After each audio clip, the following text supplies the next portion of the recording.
compassion when my soul's in need. I find compassion for friends and enemies. My own compassion is where my spirit breathes.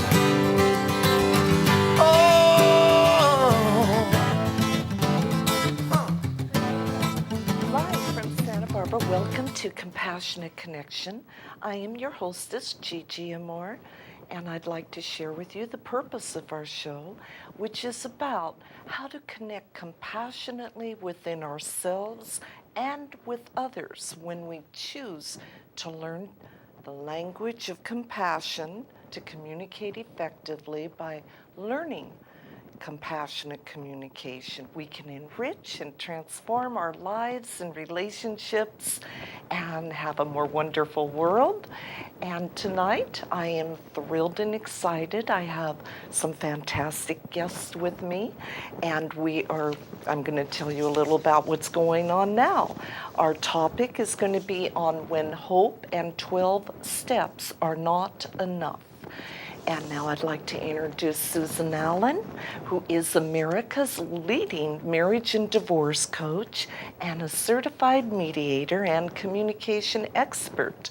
Susan has been seen on Fox News and on hundreds of television and radio shows. Susan's Heartspace system allows us to transform the way we think, listen, speak, and act in every situation to generate cooperation and peace.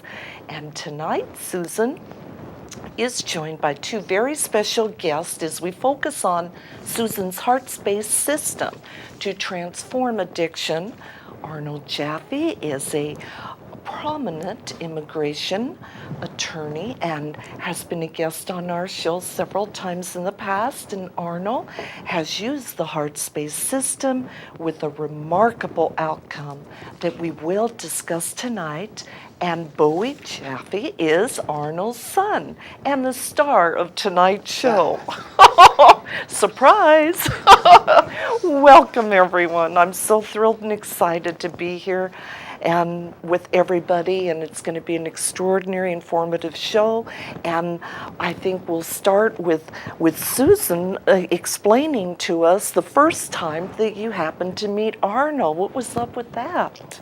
Thank you. So the very first time I met Arno, we were talking, and I said, "Oh, do you have any children?" And, I asked in a very innocent way. And he said, "Yes, I have one son who's in graduate school at University of Arizona, Tucson, and I have one son who's a homeless person living in San Francisco." So as a life coach who's committed herself to supporting people in turning around and transforming any kind of family crisis, personal crisis, career crisis, health crisis you can imagine, you can just imagine. So I asked Arno, would he be interested in learning from me how he could affect this situation and turn it around? And I gave him my card.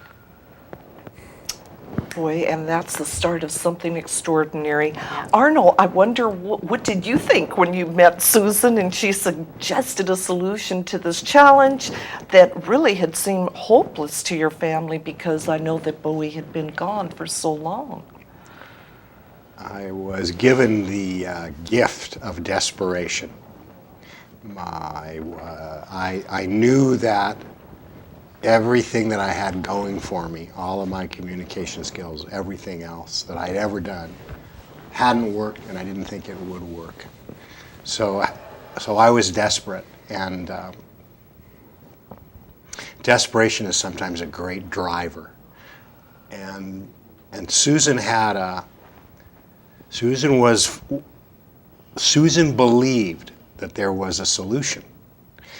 And I would have been a fool not to have begun working with her. And this process changed my life, and in a very large part helped to save the life of my son. Thank you, Arnold. Boy, No, now I'd love to hear Bowie. I wonder if you'd be willing to tell us about your life in San Francisco, and I wonder if you'd be willing to tell us about your drug use. Sure. Well, my life in when I was in San Francisco, I was my addiction. My addiction was me, and the real Bowie, my soul wasn't free to express itself. So as my addiction, I loved drugs. Loved. They were my passion. They were my love.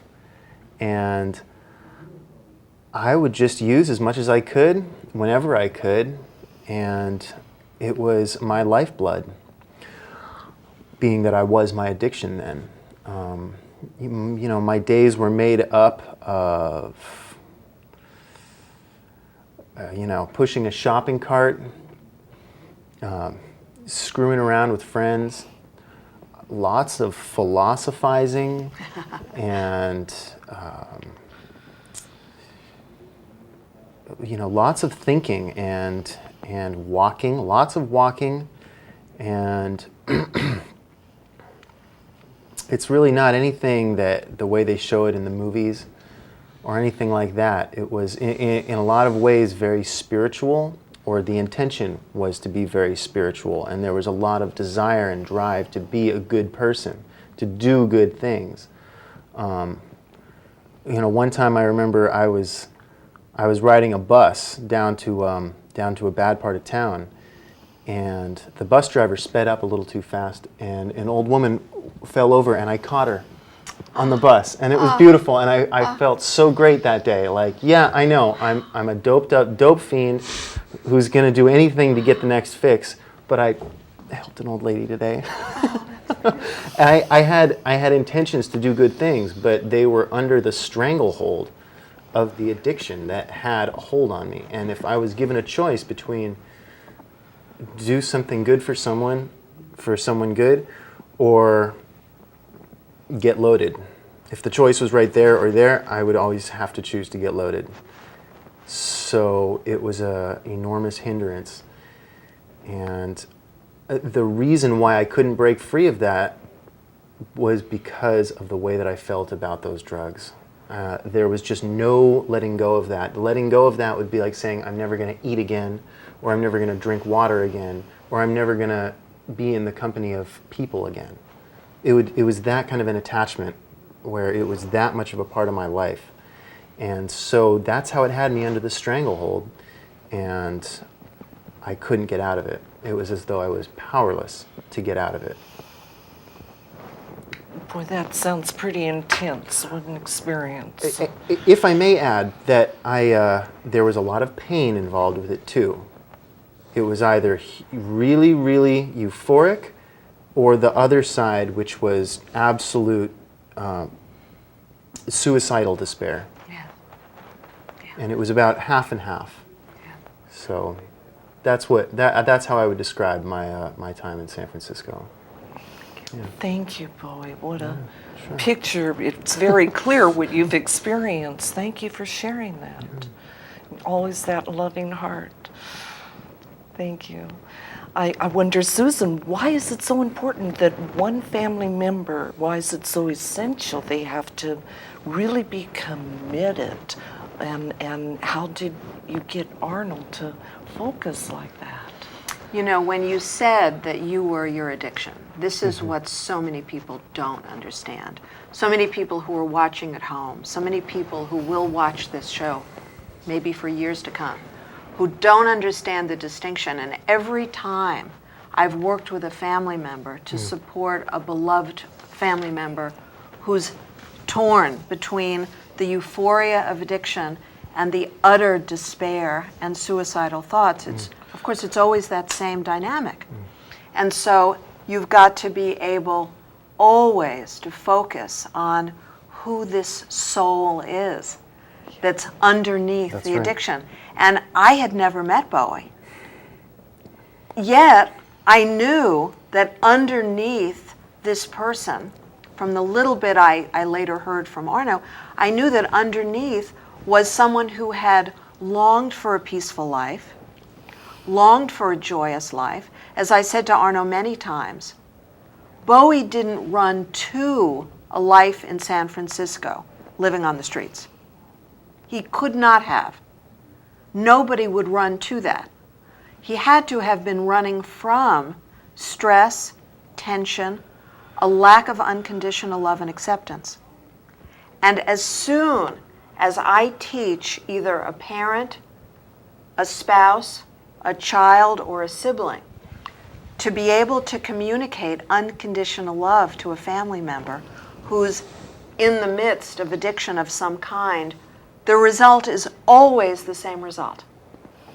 The person who has been unable to break free of this addiction suddenly can, because now the support of unconditional love is there.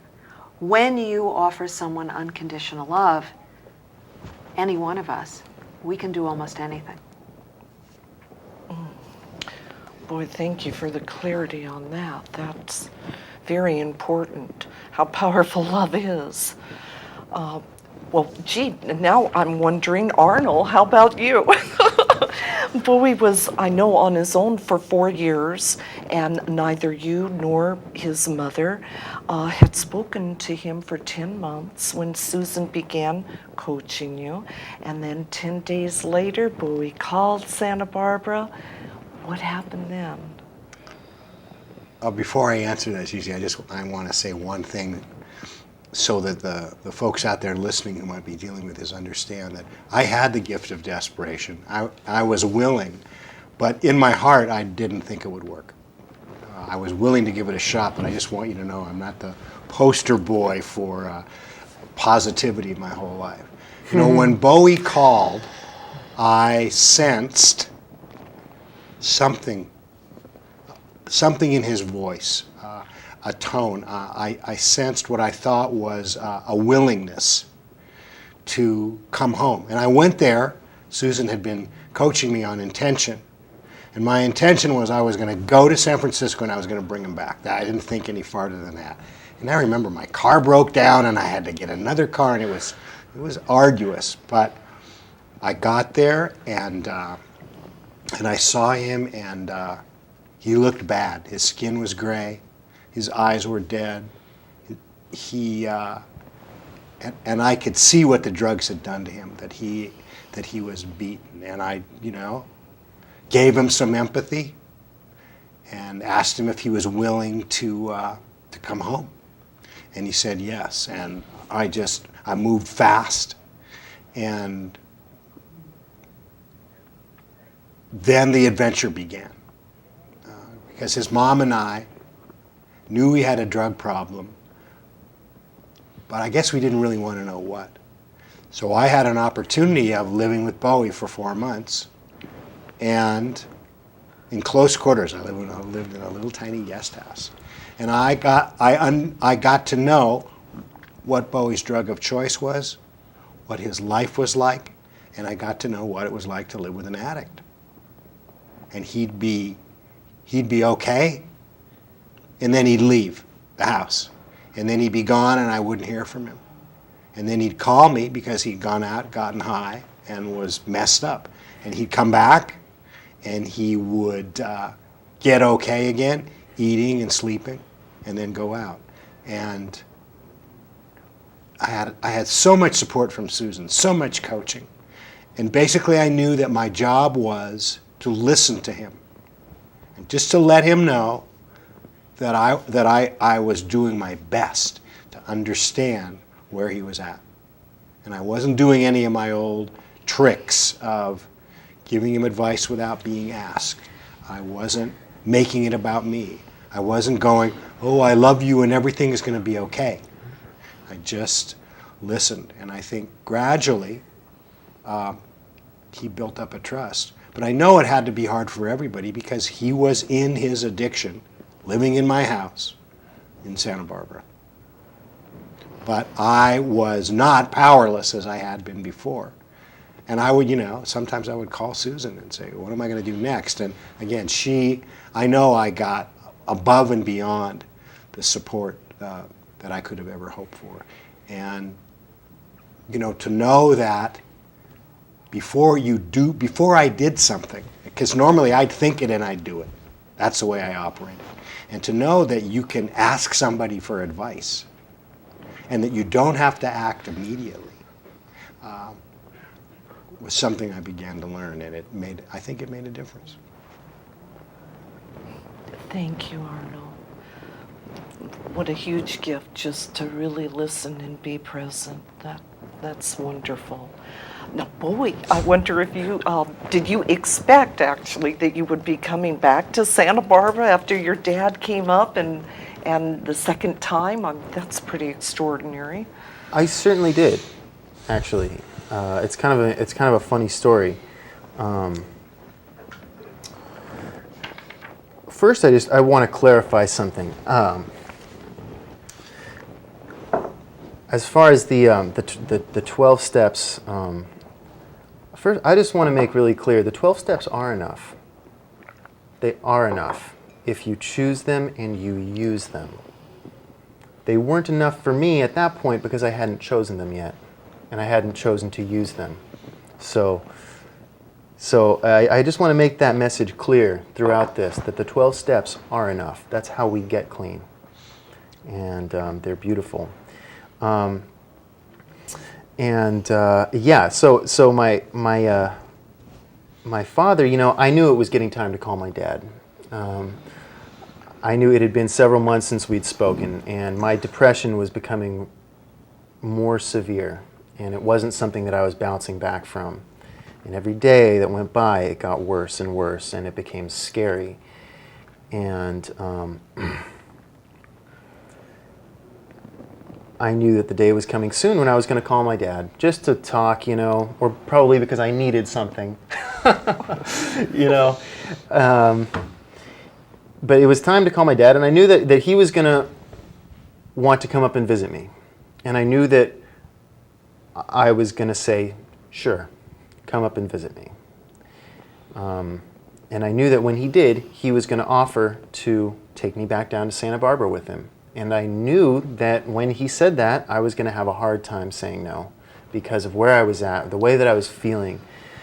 And so sure enough, I called him. He said, may I come up and visit you? I said, sure.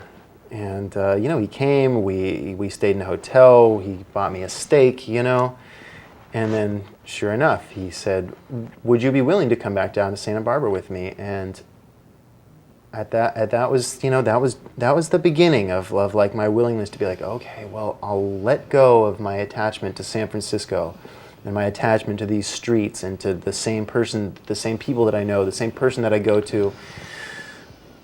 I know I'll be able to find bad people in Santa Barbara too. It was a lot of that, and I was like, okay, I'll do it. And so sure enough, I went down to Santa Barbara with him, and it wasn't long before the way that I'd gotten in San Francisco, I tried being like that here in Santa Barbara, and I got picked up by the law immediately. And it started a chain of events that led to changes in behavior on my part, and it was actually very beautiful, very painful, but very beautiful. And so yes, to answer your question, I was beginning to feel willing to go back to Santa Barbara. That's kind of how it happened. Yeah. That's really interesting, your thought process and how it worked out. Oh, thank you. I wonder now, Susan, how did you motivate Arnold to really be so loving continuously and accepting of Bowie no matter what was going on? Threats. Oh boy. I know, that Arno loves his two sons more than life itself. And his sons love him that much as well. And after first meeting, Bowie, it was very clear to me that Bowie's like an angel. I mean, Bowie is all heart. His dad had bought him a pair of shoes at some point, and when Arno went back to San Francisco, Bowie had given away the shoes, but not because it was anything but a normal thing to do. Somebody needs shoes, you know, and you're stoned. It would never occur to you not to give away your shoes when your heart is that open. I mean, he's obviously been clean and sober for many years now, and thank goodness your heart didn't change. You know, that would be a great loss. So I just kept reminding Arno again and again and again what was at stake. And there were two things that I had to keep reminding him. If you tell people what to do, you know, they will make you wish you hadn't. You have to be very, very clear about calming yourself down. And they've got my 6-part conversation. Thank you, Fred, for putting it on the screen. So Arno had to master self-empathy, which is done silently. You have to be really calm before you try to talk to anybody about something this stressful and difficult. Then Arno had to master empathy, the ability to really connect with everything that Bowie was feeling and needing without sticking Arno's own feelings, preferences, thoughts, ideas, let's do this, none of that. Only when Bowie had been clean and sober for some time was Bowie likely to be able to hear number 3, which is self-expression. You have to be able to say to someone, would you be willing to hear my thoughts about it? And the person has to be sober and you know, compos mentis to be able to say, yeah, I'm really interested in what you have to say. And when someone is coming off drugs, and particularly, you know, really insidious drugs like crystal meth, and a long period of drug use or alcohol use, the person's going to say, no, I don't want to hear what you have to say, because, you know, they're in pain. So little by little, Arno was able to stick with it. And as you hear from the rest of the story, obviously we're sitting here today because ultimately Arno was able to use the whole 6-part conversation to motivate Bowie. Thank you, Susan. What a great formula your Heartspace system has turned out to be. Here we have it. Thank you. Boy, and Arno, I'm curious how difficult it was for you to have Bowie staying with you and then once a week ending up going out all night. And Wow. First, I want to echo Bowie in my love and respect and support for the effectiveness of the 12 steps, and hope as well. But sometimes you need outside help, and Susan gave that to me. It was crazed living with Bowie. I came home one day and a lot of my CDs were gone. He had sold them to buy drugs. Nights when he didn't come home, I remember a night looking for him, going in the bushes in Alice Keck Park and some of the other parks in town, and not finding him, but seeing other people living there. I remember getting a call from a restaurant in mid-morning, and they said, your son is sitting outside of our restaurant, and going and seeing him and just seeing that, you know, he was gray. But I kept getting support from Susan. People around us, everybody else had given up. And they said, let him hit bottom or let him go to jail. And I wasn't willing to accept that. I knew that jail wasn't a place where he would learn. And if I could keep him from hitting bottom, as I wanted to, and I think eventually you have to reach a certain point. But just being able to practice self-empathy and empathy, and for a long time, in the first 2 or 3 months, that was really all that it was about. So that really made it easy for me. All I had to do was listen. I didn't have to have a speech ready. I didn't have to have any anecdotes that I was going to have. Personal experiences, you know. Talk about my recovery experience. And then we would get into the next part where I would be able to tell him what I was feeling. And I could say it in a different way. I could talk about what I was feeling and needing rather than a way that I would have expressed it before. And I remember a time when he said, you know, I'm sick and tired of, you know, you giving me this, you know, willingness and all this, you know, all this NVC gobbledygook. And I said, I can understand that. I can understand that. But I am committed to doing everything that I can to learn a new way of thinking, acting, talking, and being in support of you. And I'm not going to stop. And that's why I'm doing it. And but it was wild. It was wild because he was in and out. He was in and out. But I was someone different than I had ever been as his dad, communicating with him from the minute that he came home. And again, I would call Susan, and Susan would coach me, and I would get that, and I would get that kind of support. And I just have to believe that the response that he got from me as a student of Heartspace was vastly superior than the way his dad, without getting coached, would have responded. And I think that made a difference. I know that made a difference. How's that? There you go. The results. Due to the evidence, yes. Empirical evidence sitting next to me. Beautiful. Well, now, Bowie, what about you when you first returned to Santa Barbara? I wonder if you remember being unwilling to go to detox or rehab. Sure, as long as I was using, it was out of the question. I didn't even want to hear it. I mean, it was a joke. Go to rehab. I was like, okay, fine. As long as there's a good connection in there, as long as I can still get loaded, that's fine. I can do whatever you want. I'll go wherever you want, as long as there's good dope there. Then I can be fine. Then I can be happy. Then I can that was the illusion that was pulled over my eyes, and that I was powerless to overcome by myself. And until that spark of willingness got into me, that's all I could do, and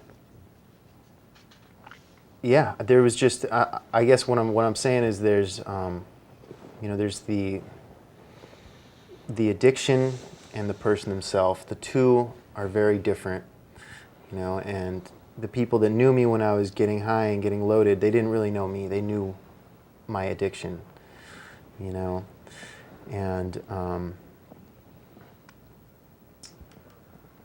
I became willing. I became willing one day, and at the point you're talking about, I was not willing at all. It was a very different mindset that I was in then, as opposed to a few months from then. It was a very different mindset in that all I wanted to do was get loaded, because I was my addiction. Yeah. Thank you for your honesty. Yeah. Yes. Yeah. Oh my, that willingness is the key factor, obviously. Absolutely. Now, how about you, Susan? How did you go about supporting Arnold constantly to be giving empathy to Bowie and for him to be able to enter detox and rehab and then sober living? Was this always your plan? Yeah, there was no alternative. And there's no way that you can live the life that Bowie was living for very long. You can't do it.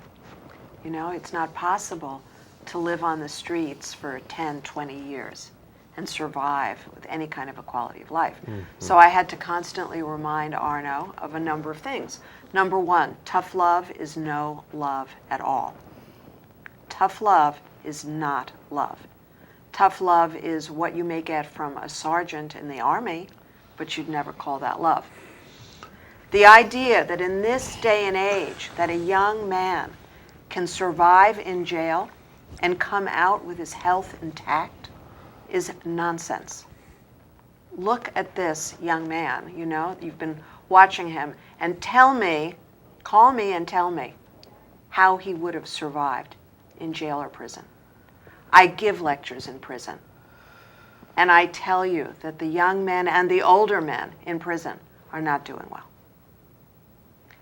So the idea that we can let somebody hit bottom who we love is no longer valid. Maybe 50 years ago, some other time in history, not now. This is not an option. If you were watching this show because there's someone you love, man or woman or child, who is addicted to something or some kind of behavior, you would have to tell yourself the truth. You don't want to do what Arno did. It's too much work. You'd have to pay me. That's true. But please don't watch the show and say to yourself, you know what? Tough love works, and my kid can end up in jail, and he or she will be fine. It isn't true. I've worked with people after they've come out, and it's a terrible thing that happened to them when they were inside. So what I said to Arno every single time Arno called is, Empathy. you can do this. You can do this. You have to do this. You love your son. We're not giving up. And Arno did it. And he did it in the face of hundreds of people telling him that he was crazy. Because Arno knows hundreds and hundreds of people. And I think at the time, every one of them called you to say, what are you doing? Because this is a program that is not AA. This is not CA. This is not DA. This is not GA. I work with people who are also in those programs. This is the program that's separate from it. It's the additional support that AA was not created to provide. And so this is something new that a lot of people had never heard of. And the truth is, it was the very last chance. And it worked, as we knew it had to.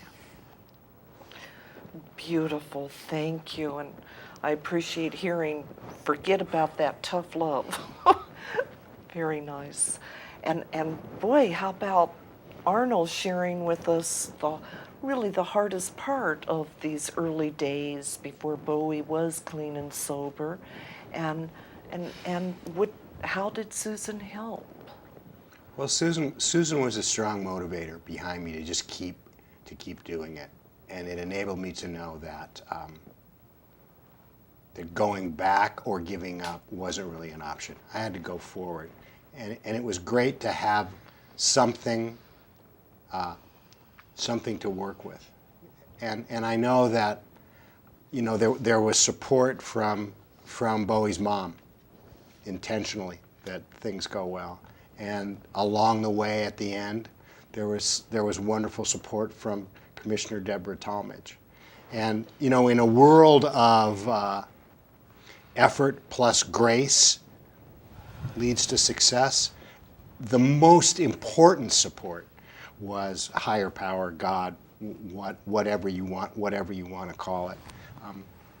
Without that, the light wouldn't have gone on for Bowie. And it was ultimately Bowie turning on the light. My job was simple. I just had to not blow it, not get angry, not make ultimatums. I just, it was like, whatever I do, I don't want to piss Bowie off so that he gets on a bus and goes back to San Francisco, because if he does, he'll die. Yeah. And that's a pretty strong motivator. And there was also a lot of love and support, certainly confusion from those people who loved and supported Bowie and people in our family and our friends.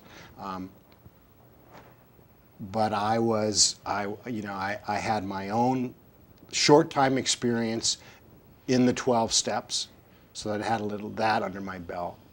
And then I had this newfangled approach of communication. And for anyone that gets involved in Heartspace, I not only was able to be a part of Bowie's recovery and sobriety, but I learned something myself about what you talk about on the show that I use every day. I started doing this in 2004 in the spring, and I do it now. I do it every day. Every day I get to practice this. Every day I get to practice the 12 steps. Every day I get to know that there's something out there bigger than me that's making it all happen. And all that I can try to do is be a part of that.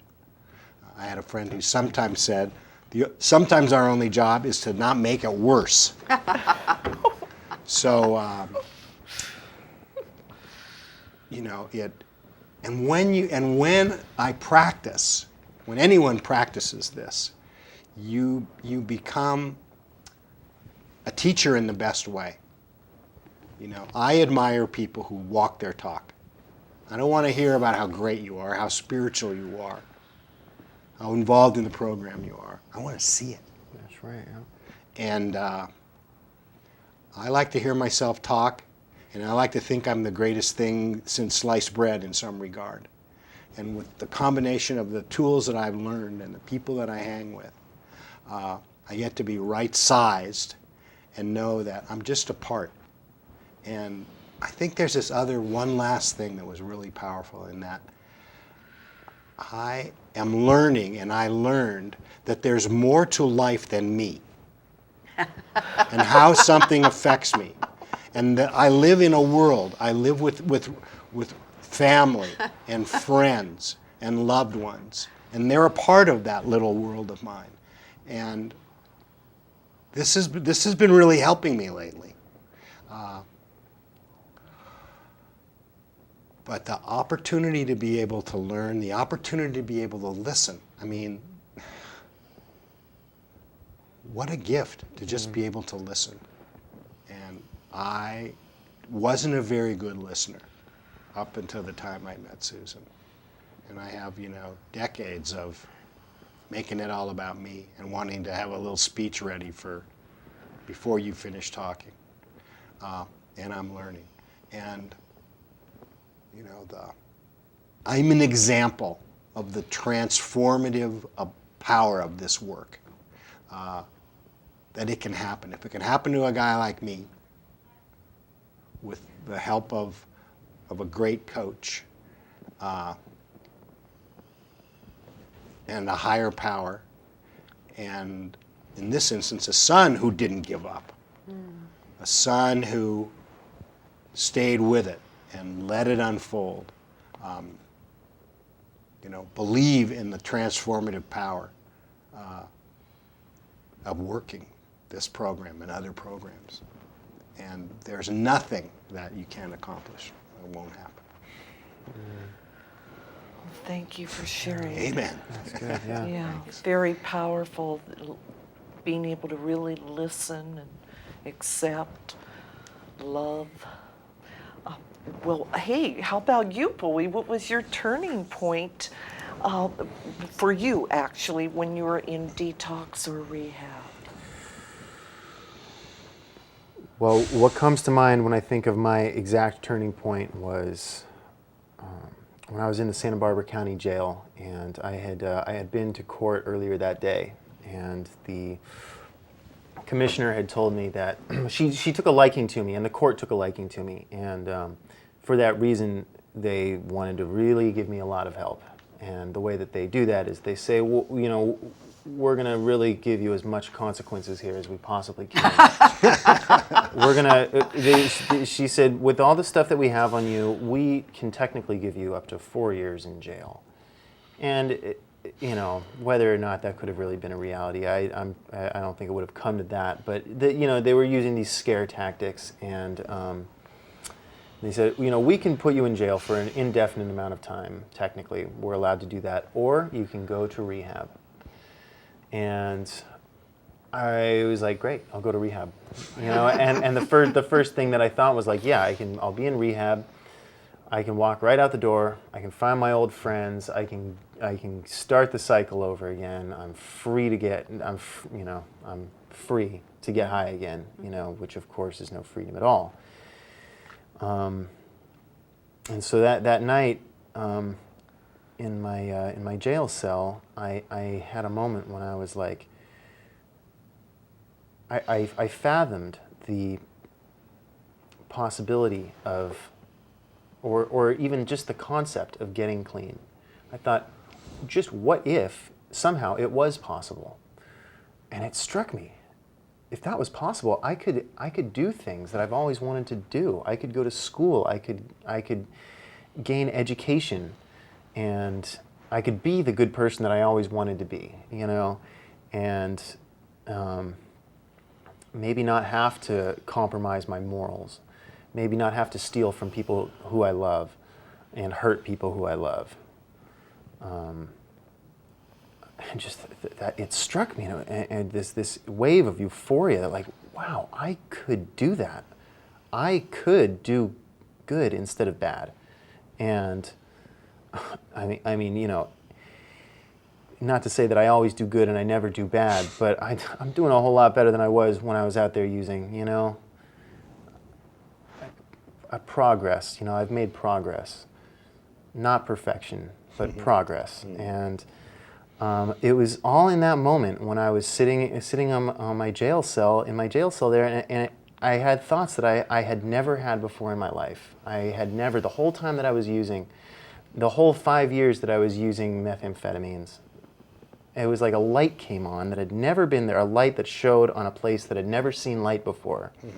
And I started to entertain these ideas of it is possible to get clean. And in the back of my head, I was going, well, that does mean that you're not going to be able to use drugs anymore. And I was just like, well, I'm not going to think about that. I mean, you know, all it means is I just have to not use drugs right now. I just have to not use drugs today. If I want to, I can always go back. I can always go back and use again. But today, I'm just not going to. And just this wave of euphoria, I can't even describe it, was hitting me, and everything just lined up, and I was like, well, and it's great. I'm going to be getting out. I'm going to be given the opportunity to go to rehab. That's a huge opportunity that not everybody gets, you know, and so that, you know, I'm going to be like pampered, and any help I need is going to be right there. That's nice, you know, but nobody even needs to necessarily go to rehab if they can't afford it or aren't able to. That's what the 12-step program is there for. Because nobody can get, a real addict can't get clean on their own. Not all by themselves. That's impossible. But we help each other, and that's how we do it. And so, yeah, I just remember thinking, and wow, and the help is there. The 12-step program is there. The support is there. So all I have to do is do what these people tell me to do, and I'm not going to get loaded again. Because these people aren't going to tell me, the 12-step people, they're not going to tell me to go get loaded. They may tell me things I don't want to hear. They may say, you know, tell me work I have to do, or things that I have to do that I'd rather not do, but they're not going to tell me to get loaded. So if I simply do what they tell me to do, no matter how hard it is, I can and will stay clean. And it was just like, wow. It was like my soul breathed a sigh of relief that I didn't have to abuse myself anymore, you know? And my addiction was out of luck because I couldn't use anymore. And so, you know, it was like that, you know, and if I can just add one little part to that is that I used my addiction against itself. My obsession to use, my obsession to do anything in the world to get loaded, I used that same obsession, except now I was doing anything in the world to stay clean, going to any lengths to stay clean. And but it was the same exact mentality that got me loaded and got me obsessed with using. It was the same exact part of my brain that it was that got me clean. That, you know, that same obsession, except instead of drugs, it was sobriety. So, yeah, that's... Oh, I love that. The energy just transformed. Oh, yeah, that's that was great. it. Yeah. Thank you for sharing. And it can for anyone. It can for anyone. That's the great news So right it's there. a fact. It's been proven. Yeah. Thank you so Yeah. much for sharing that. Yeah. Very powerful information. And Susan, I wonder if you always, did you always know that Bowie would be able to get clean and train Arno to give continuous support? How did that work out? You know, having become certified in Herman brain dominance, which, Fred, if you put that map up, I'd really appreciate it. It was very clear to me that what was always missing in anyone who's an addict is they don't have enough of that lower left green quadrant.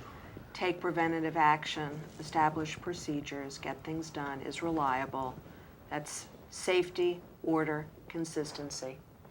Those parts of the brain are not sufficiently developed in anyone that I've ever worked with who's in a 12-step program or who has an addiction. And always that lower right brain, that red quadrant, which is the emotional quadrant, passion, affection, need for emotional intimacy, need for appreciation, all of that, that's always overdeveloped in anyone I've ever worked with who has an addiction, or anyone, you know, whether they're using or they're sober, you know, clean and sober. So I always knew that it was always about changing the brain. And when I gave a workshop at Passages, which is a very high-end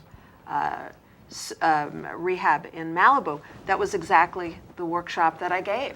That everyone who's an addict needs to simply understand his or her brain, needs to be able to do what Bowie came to naturally. Bowie just said that he went from the obsession with addiction to the obsession with the gym, which he had had before. You were always you loved going to the gym, you loved working out, all of that, but then that became even more important, and really being focused on being healthy and turning all these things around. And that is the evidence of someone who's changed his brain. You can't do it otherwise. And everything that Arno shifted in Arno was proof that Arno had changed his brain as well. Because Arno would not have been able to give empathy to someone day in and day out if Arno was still the emotional lower right brain up and down person. Only because Arno was able to be more peaceful and more consistent could he do it. And you know, Herman brain dominance, which is one of the things I teach, is used by 90% of the Fortune companies in America. These are the most successful companies in America.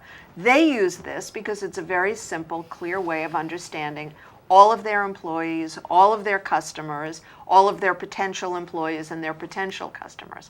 But I'm one of the few people who uses it to just understand families, because the same rules apply. Well, thank you, Susan. Boy, this is just so encouraging. It's exciting. Well, so Arno, I wonder, how did you really manage to support Bowie so that he didn't give up? I was able to be in a place, like I said before, where initially I wasn't making it worse. I listened to him. You know, I'm an attorney, and I actually was his attorney when he got in trouble with the law. I was probably and I think more than anything else, the idea was to keep doing what I was doing. You know, the support that I had, the experience that I'd had in AA, the coaching that I was getting. Susan said it too. I was just able to consistently be there, listening, giving empathy, self-expressing, going back to empathy when I was getting a response that indicated Bowie was charged, and letting him know that I was there, that I was accepting him, and that I was dedicated to a new way of responding. And it's a very powerful way to be. We created in these months a new dynamic of communication, and that's what I did. I just kept doing it, and believe me, I prayed a lot, I hoped a lot, I meditated, and that was it, and it worked. Thank you. Now, Bowie, I wonder if you could tell us about your life now. You know, now I've been given the opportunity to go back to school. You know, I got into a community college. I took some classes. I found that I could be very successful at that, and that was a great feeling. You know, I love my family. I get really excited about my family, and I love playing music. I play the cello now, and that's something that I got into shortly after I got clean. And I remember when I used to use, I would be sitting at the side of the street, and a mother with her child would cross to the other side of the street so that they wouldn't walk their child by me. Now I'll be on the street playing my cello, and a mother and her child will cross the street to the side that I'm on so that their kid can see the cello. And it's like things like that that you can't put a price on. And somewhere inside me, the addiction I'm sure will always be alive. That the addiction is still in me, and still wants to use and still misses using. And it taps on my shoulder every night before I go to sleep and says, "Wouldn't you love to have a few pills right now? Wouldn't you love to just do a little hit of your methamphetamines that you love so much? Oh, just think of how much you would love that." And I just say, yes, okay, that's nice, maybe in another life, but not right now, not today. Today, I'm choosing to stay clean and stay sober. I'm going to take it easy. I'm going to sleep. I'm going to eat a little bit, and I'm going to face the challenges that life has, things like earning a living, things like being a useful person, things like relationships, things like being successful. I mean, these things are hard enough. These things are hard enough even when you're not using. And then if you are using, if I'm using, I can forget it. If I'm using, then I'm lucky to be alive. I'm lucky to survive a day. So, my life now it has its ups and downs. It has its challenges and it has its rewards. It's real. My life is real. If drugs and using is anything, it's fake. Drugs make you feel fake. It's a fake thing. When somebody shows up and they're drunk or something and they're like, "Hey, you're my best friend," it's fake.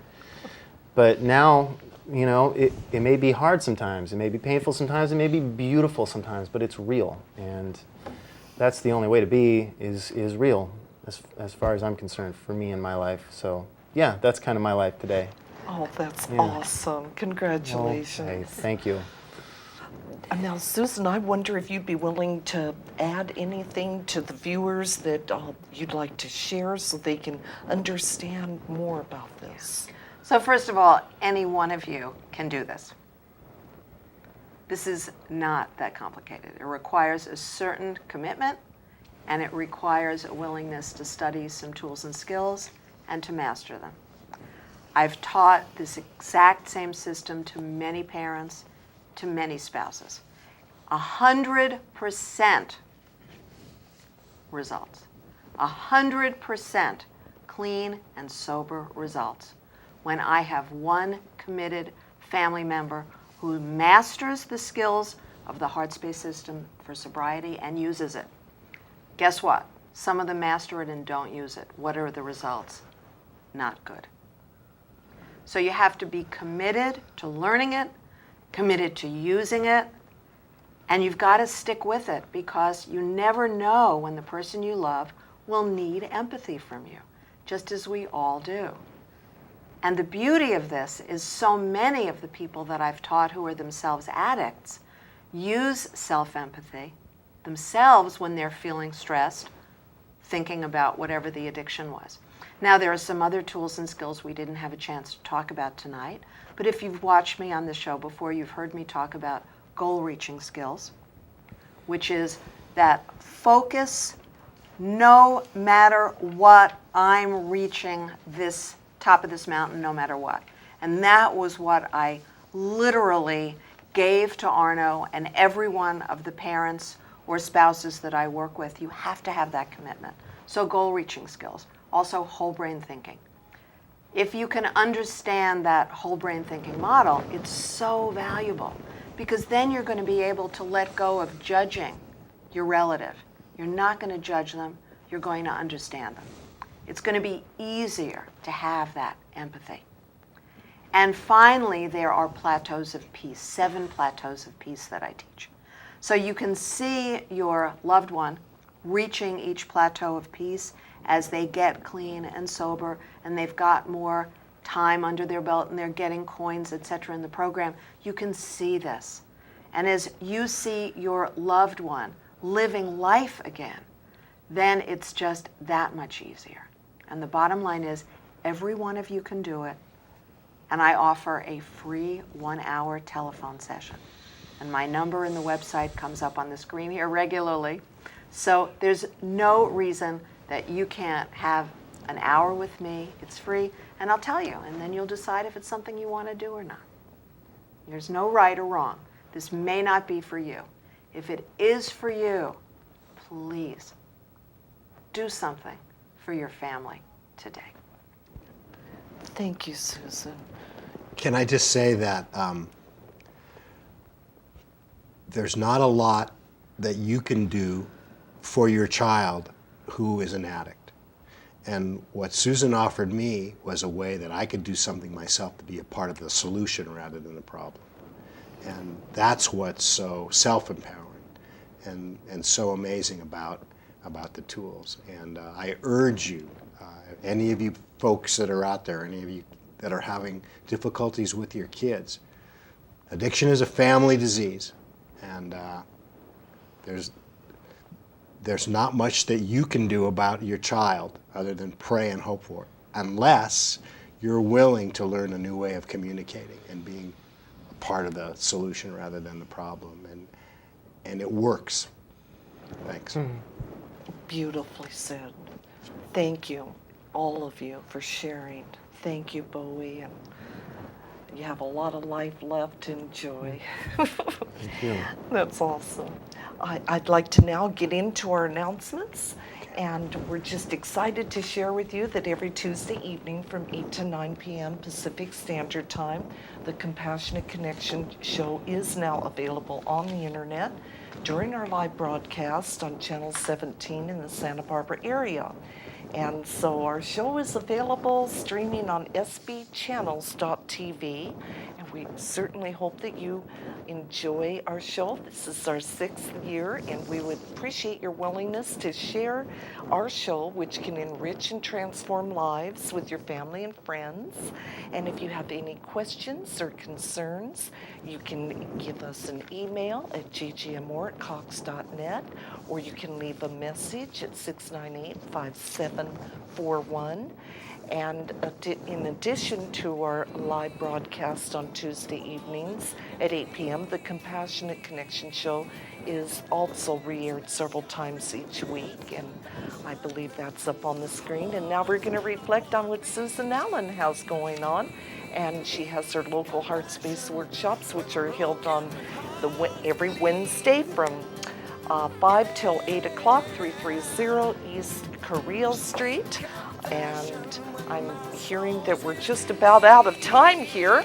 I'd like to thank everybody at the staff. I'd like to just say thank you for joining us, and I would like to give my appreciation to our people that help us so much, our producer, Charles Butcher, our director, Fred Winter, we couldn't do the show without, and of course, audio engineer, Tyler Geck, and my beautiful guests. Thank you for joining us, and we'll be seeing you next week. Good night.